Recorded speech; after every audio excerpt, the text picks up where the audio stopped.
So the trauma assessment starts off with proper PPE and scene assessment of the hazards. We're going to go through Penman, personal protective equipment, environmental hazards, a need for extrication or number of victims, mechanism of injury, additional ambulances, and special rescue needs. Do I have any of those? The instructor will answer those questions for you. The mechanism of injury will be stated to you as you arrive. The first thing I want to do is, because it's a trauma, I want you to go ahead and manually stabilize the C-spine for me while I try and get a general impression of him. Sir, can you hear me? Can you hear me? He appears to be unconscious and unresponsive. Sean, go ahead and grab an adult C-collar, measure it out, put it around his neck for me. I'm going to open his airway with a trauma jaw thrust. Go ahead. Remember, it's the thumbs here, fingers there. There you go, good, good, don't hurt him. So trauma jaw thrust, we're going to make sure his airway is open and clear. Go ahead and put that on him. Now, under the small part, put his head down. Put his head down, let's do this the right way. It goes underneath the small part of the neck, his head doesn't move. Okay? Then you reach under this side, grab it, and put this around his neck. But, remember, you got to size this thing right. That way it doesn't force his head up.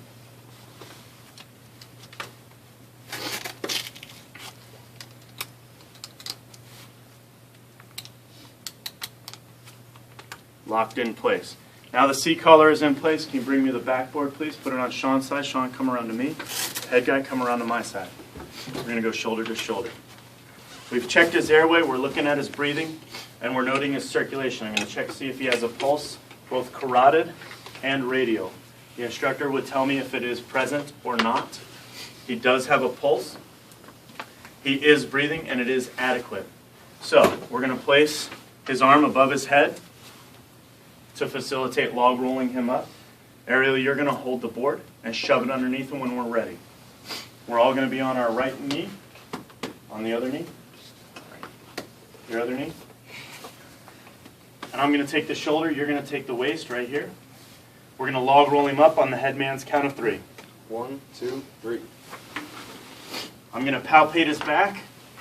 I'm going to check to make sure he doesn't have any deformities or contusions here or any on the back of the neck. And on the headman's count, we're going to log roll him up onto the board as soon as you get his foot out from underneath the board.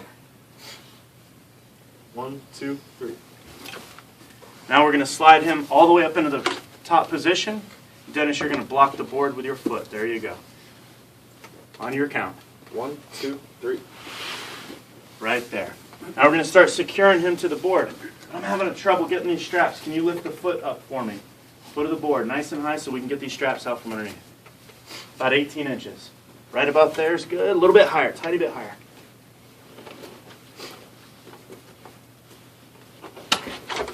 That's good. Go ahead and let it down. Good job. We're going to get his arm back into place. Strap his torso down.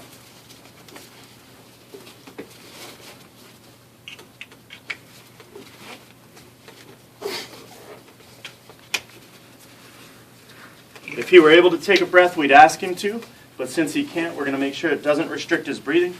We're going to make sure these straps are in close to his shoulder blades. Nice and tight, nice and secure, and we're going to secure his hands down his pants.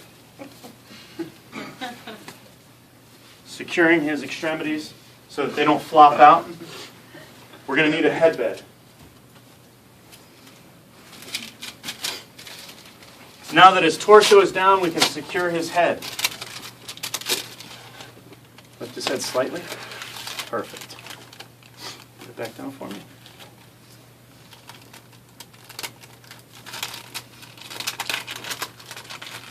And the key here is to get the plastic out without manipulating his head.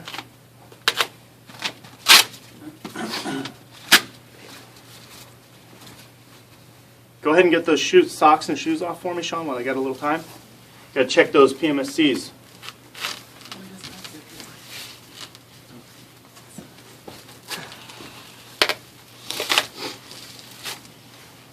Since he's unconscious, unresponsive, we don't have time to mess around.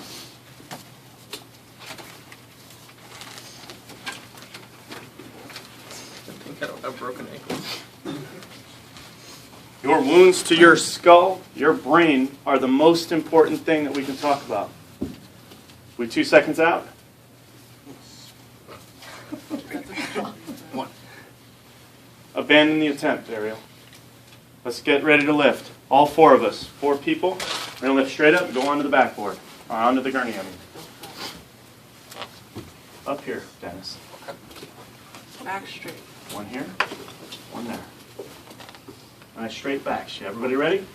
On 3. 1, 2, 3. Right onto the gurney. Watch your step, Ariel.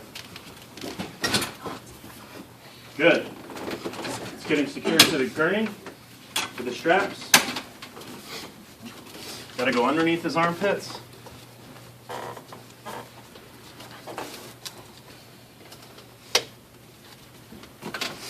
Now we need to get him into the ambulance. On our way. Get that sock off while we're rolling to the ambulance.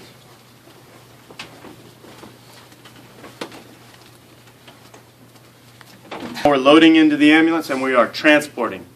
At this time, we're going to start our secondary survey. Sean, start at the feet, work your way to the waist. I'm going to work my way down. Go ahead and get a blood pressure for me. Get a set of vitals for me, other than the blood pressure, and get him on some oxygen right now. I'm going to start at the head. Checking for DCAP, BTLS. I don't feel any blood. I don't see any blue eyes, black eyes. I don't see any problems with his pupils. I don't see anything in his ears, in his nose. I don't see any broken teeth in his mouth. I'm looking for tracheal deviation. I'm looking for JVD, subcutaneous emphysema. I'm going to check his shoulders, his clavicles, and every rib on the way down. We're also going to expose his chest completely at this point. Make him completely naked in the back of the ambulance because he is unconscious, unresponsive. I'm going to check his ribs, see if they're intact. I'm going to look for punctures, deformities, contusions, abrasions, lacerations, sucking chest wounds, paradoxical chest wall movement, asymmetrical chest wall movement. I want to see good and effective full breaths. Go grab the O2.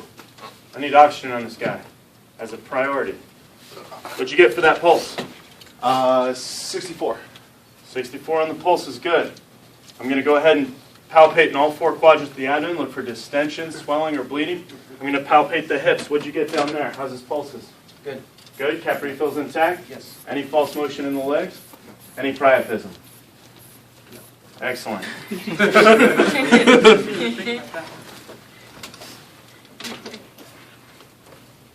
Go.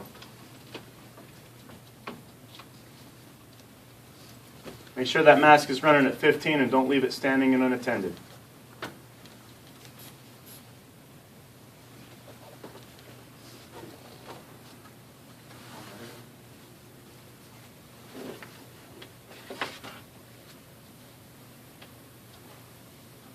So tell them to watch it. Put it down. Okay, what'd you get? 140 over 80. 140 over 80, awesome. It's a good blood pressure for a trauma victim. Leave that cuff on, we might need it again, but I need these stethoscopes, listen to lung sounds. Don't put that over his mouth, put it over his chin because it is just training. And we're going to utilize the ears on here. Standing and unattended, right? Just put her down.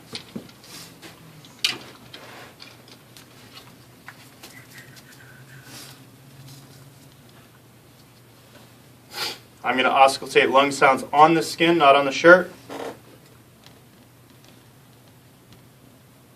I'm going to be deep for breath. Take a breath. I'm supposed to be unconscious, though. You are unconscious. Good. Good, nice and clear.